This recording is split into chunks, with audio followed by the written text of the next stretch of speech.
नमस्कार दोस्तों, स्वागत है आपका आपके अपने YouTube channel Ankush Gorakhpuriya study with smile में। दोस्तों, हम लोग अविकारी शब्द पढ़ना शुरू किया है, जिसमें से हमने कल आपको पढ़ाया था क्रिया विशेषण। ठीक है, क्रिया विशेषण के बारे में बताया, क्रिया विशेषण के भेद बताए और उन भेदों को एक एक करके हमने बताया कि कौन कौन से भेद क्या होते हैं। ठीक है, आज हम लोग पढ़ेंगे संबंधवाचक विशेषण और संबंधवाचक अव्यय और समुच्चयवाचक और विस्मयादि बोधक। तो आइए शुरू करते हैं संबंधवाचक। ठीक है, संबंधवाचक पढ़ाने से पहले आपसे निवेदन ये है कि अगर आपने पिछला वीडियो नहीं देखा है तो प्लीज़ करके आप जाके देखिए उस वीडियो को, क्योंकि अगर वो वीडियो आप नहीं देखेंगे तो अगली वीडियो जो कि आज मैं पढ़ा रहा हूँ वो आपको समझने में थोड़ी दिक्कत आएगी। ठीक है, तो आपसे निवेदन है कि आप जाके उस वीडियो को देखिए और हाँ, हमारे चैनल को ज़रूर सब्सक्राइब करिए और साथ ही साथ बेल आइकन दबाइए ताकि आपको कोई भी वीडियो अपलोड होता है आपके पास तुरंत नोटिफिकेशन पहुंच जाए, जिससे आपको कोई दिक्कत ना हो। ठीक है, आइए पढ़ते हैं हम लोग संबंध बोधक अव्यय। यहाँ से शुरू करते हैं आज की क्लास। संबंध बोधक अव्यय या संबंध बोधक। ठीक है, अव्यय ये होता क्या है, संबंध बोधक होता क्या है। देखिए, संबंध बोधक और समुच्चय बोधक ये दो टॉपिक ऐसे हैं जो आपको बहुत ही छोटी छोटी चीज़ें की वजह से आप गलत कर देते हैं क्वेश्चन। ठीक है, तो बड़ी बारीकियां हैं, उसको थोड़ा समझिए। ठीक है, तो थोड़ा दिक्कत नहीं होगा। आइए मैं पढ़ाता हूँ आपको, कोशिश करता हूँ समझाने के लिए। समझ जाएंगे तो अच्छी बात है, और जब समझ जाइएगा तो ईमानदारी से चैनल को सब्सक्राइब और लाइक और शेयर जरूर करिएगा। ठीक है, चलिए। तो संबंध बोधक मतलब ये वे अविकारी शब्द, सॉरी बार बार विकारी, क्योंकि विकारी पढ़ाऊँ ना पीछे, वे अविकारी शब्द, या मैं ऐसे लिखूं वे अव्यय शब्द, वे अव्यय जो किसी संज्ञा के बाद आकर, देखिए हम एक साथ लिख दें, ऐसा नहीं लिखेंगे, फिर से लिखते हैं। वे अविकारी शब्द या अव्यय जो किसी संज्ञा या सर्वनाम, दोनों एक साथ लिख देता हूँ, अलग अलग लिखने की क्या जरूरत है। जो संज्ञा किसी सर्वनाम के मध्य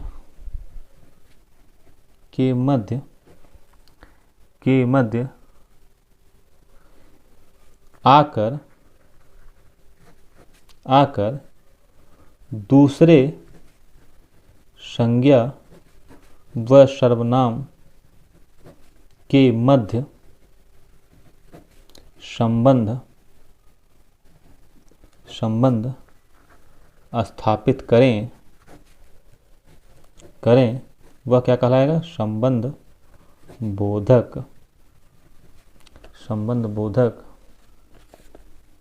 संबंध बोधक अव्यय कहलाएगा। ठीक है, चलिए मैं फिर से बताता हूँ।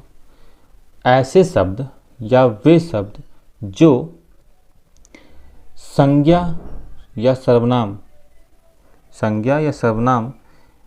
के मध्य आके दूसरे संज्ञा या सर्वनाम के साथ संबंध बैठाए या संबंध जोड़े, वह कहलाएगा संबंध बोधक। देखिए, संबंध बोधक संबंध से पकड़िए कि ये संबंध जोड़ेगा, दोनों के बीच में संबंध जोड़ेगा। किसके बीच में, संज्ञा में या सर्वनाम में। ठीक है, समझ गए। तो एक एग्जाम्पल लेके आपको बताते हैं। जैसे मैंने कहा, अनुराग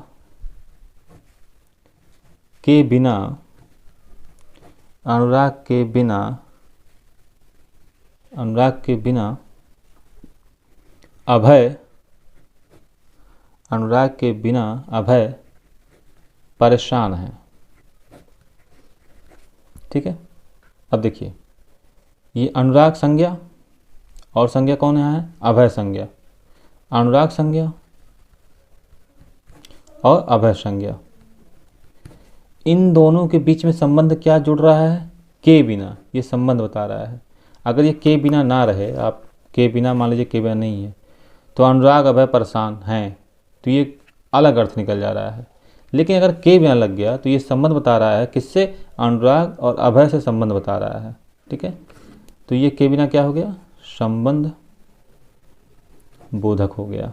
ठीक है, कहने का मतलब ये है संज्ञा संज्ञा या सर्वनाम सर्वनाम के मध्य ये शब्द, ये जो अव्यय शब्द हैं, जो अविकारी शब्द हैं, ये आके संज्ञा संज्ञा को एक साथ जोड़ते हैं, संज्ञा संज्ञा के एक साथ संबंध बताते हैं कि एक दूसरे से कुछ न कुछ संबंध है। ठीक है, जैसे अनुराग के बिना अभय परेशान है, यानी अभय जो है अनुराग के बिना नहीं रह पाता, या अभय जो है अनुराग के बिना नहीं रहेगा, या अभय अनुराग के बिना परेशान है। ठीक है, तो कहने मतलब ये है अनुराग अगर नहीं है तो अभय को दिक्कत हो रही है, परेशानी है। ठीक है, तो वही के बिना, ये के बिना लग गया तो संबंध जुट गया कि हाँ अनुराग और अभय एक दूसरे के बिना नहीं रह सकते। ठीक है, ये हो गया। तो इस तरह ये जो के बिना शब्द है, अविकारी शब्द है, इसी तरह बहुत सारे शब्द हैं। अगर कहिए तो लिखवाऊँ, लेकिन चलिए 2-4 लिखवा देता हूँ। जैसे होता है कारण, कारण, चलते, जैसे होता नहीं तुम्हारे चलते हुआ, ऐसा होता नहीं, तो ये चलते। जैसे सहित, जैसे हेतु, या अतिरिक्त, अतिरिक्त, अलावा, ऐसे बहुत सारे शब्द हैं। ठीक है, तो ये था संबंध बोधक अव्यय। तो आइए अब दूसरा पढ़ते हैं। आप समझ गए होंगे, उम्मीद करते हैं आप समझ गए होंगे। आइए दूसरा पढ़ते हैं। दूसरा क्या था हमारा, समुच्चय बोधक। देखिए ये संबंध बोधक और समुच्चय बोधक थोड़ा सा बहुत माइनर सा अंतर है, थोड़ा ध्यान दीजिएगा, नहीं तो सारा पढ़ाया बेकार। समुच्चय बोधक, समुच्चय बोधक, समुच्चय बोधक में क्या होता है, अगर आप मैथ पढ़े होंगे हाई स्कूल में, हाई स्कूल मैथ पढ़ रहे होंगे, या 9th में ही ये शायद पढ़ाया गया होगा, आज का जो सिलेबस है शायद 9th में है। समुच्चय, समुच्चय मतलब होता है समूह। ठीक है, इस समुच्चय का अर्थ होता है समूह। ठीक है, तो समूह है, तो समूह, समुच्चय बोधक मतलब ये है, ये समूह का बोध कराने वाले अव्यय को, ठीक है, ऐसे कहेंगे, मैं लिख दूं, समूह, समूह का बोध कराने वाले, या ऐसे मैं कह दूं, ऐसे ना कहूं, थोड़ा आपको टफ लग रहा होगा, ऐसे कह दूं, दो वाक्यों को परस्पर जोड़ने वाले या संबंध स्थापित करने वाले अव्यय शब्द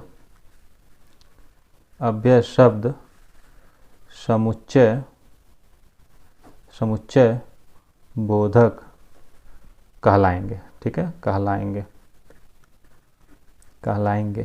ठीक, देखिए दो वाक्यों को परस्पर जोड़ेंगे, यहाँ क्या हो रहा था, संज्ञा जुट रही थी, यानी संज्ञा का संबंध बता रहा था, या सर्वनाम का संबंध हो रहा था, लेकिन यहाँ वाक्यों का संबंध होगा। पहला वाक्य दूसरा वाक्य रहेगा, पहला वाक्य के बिना दूसरा अधूरा, या दूसरे वाक्य के बिना पहला अधूरा, ऐसा रहेगा। ठीक है, तो एक एग्जाम्पल लेके चलते हैं तो शायद आपको समझ में आ जाए। तो एग्जाम्पल हम लें कौन सा आपके लिए, जैसे हम ले लें अनुराग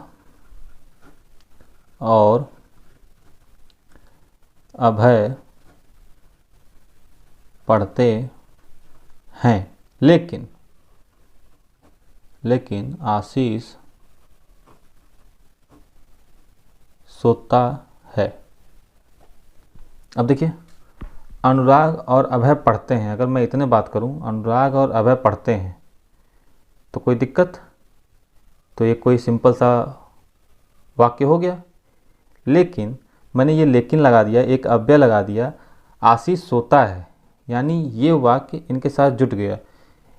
अनुराग और अभय पढ़ते हैं, चलिए ठीक है, लेकिन आशीष सोता है, तो एक संबंध यानी एक वाक्य इनके साथ जोड़ दिया गया। कौन जोड़ा, ये लेकिन ने जोड़ दिया, तो इससे हमें यह पता चला कि हाँ आशीष सोता है और ये दोनों लोग पढ़ते हैं।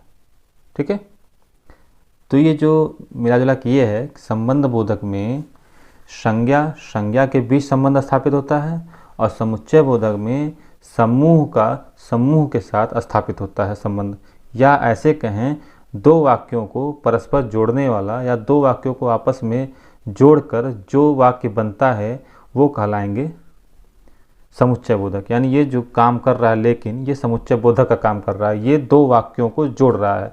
अब देखिए, मैं अगर ये लेकिन के साथ इधर बंद कर दूं तो अनुराग और अभय पढ़ते हैं, ये अलग वाक्य हो गया। इसके बाद इसके साथ कोई मतलब नहीं है।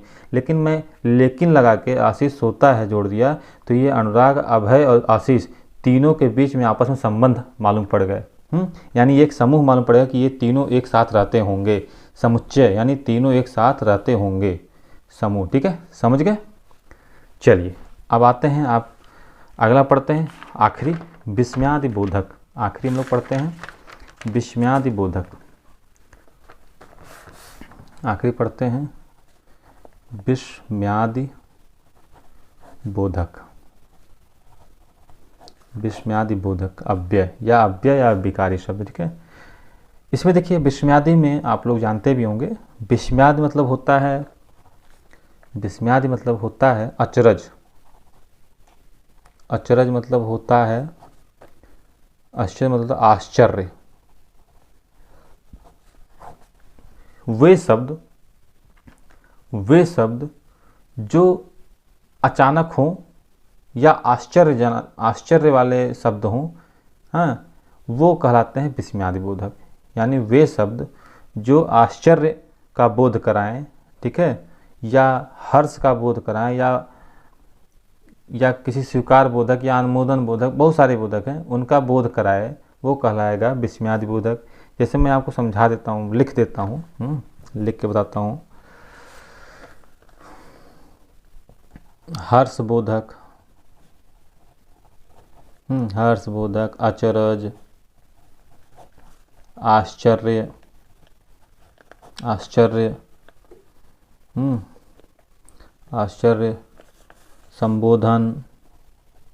संबोधन इत्यादि, इत्यादि का बोध कराने वाला अव्यय जो होगा, अव्यय शब्द जो होगा, वह कहलाएगा, वह विस्मयादि बोधक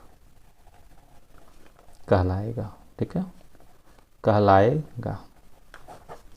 चलिए, इसका एक कहने का मतलब ये है, विस्मयादि बोधक मतलब ये हर्ष, अचरज, आश्चर्य, संबोधन, हाँ, या कुछ अचानक कुछ घटना घट रही है तो जो प्रतिक्रिया आपके मन से निकलेगी, वो, ये सारी चीज़ें विस्मयादि बोधक। विस्मयादि का अर्थ ही अचरज या आश्चर्य, इसका अर्थ ही होता है अचरज या आश्चर्य, इसका अर्थ ही यही है। ठीक है, तो आइए एक एग्जाम्पल लेते हैं। जैसे मैंने देखा, जैसे मान लीजिए गए पहाड़ पे गए, कुछ सुंदर दृश्य हमको दिखा, मैंने देखा कि पूरा बर्फ़ है पूरे पहाड़ पे, हाँ, तो मैं कहूँगा वाह कैसा सुंदर दृश्य है, वाह कैसा सुंदर दृश्य है। तो देखिए, हमने पहाड़ को देखा पूरा बर्फ़, तो मन से निकला वाह, वाह कैसा सुंदर दृश्य है। तो ये जो वाह है, ये वाह हमारा विस्मयादि कहलाया।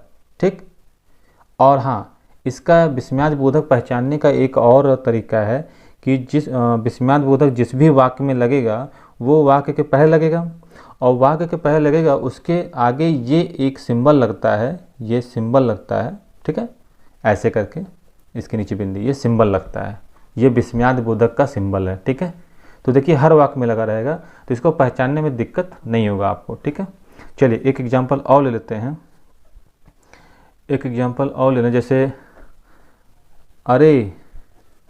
अरे सुनती हो,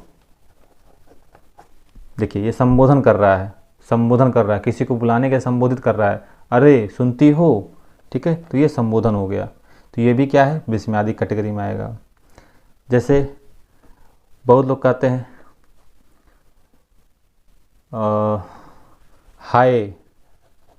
हाय, वह मर गया, जैसे हाय वो मर गया, कहने का मतलब कोई मर गया, अचानक मालूम पड़ा तो मुंह से निकला हाय वो मर गया, इस टाइप का। ठीक है, तो ये हो गया विस्मयादि बोधक। तो उम्मीद है कि आप लोग अच्छे से समझ गए होंगे अभिकारी शब्द पूरा। तो आइए 2 टॉपिक छोटा सा और है, उसको भी मैं बता दूं। 2 टॉपिक नहीं, एक ही टॉपिक है। एक होता है निपात।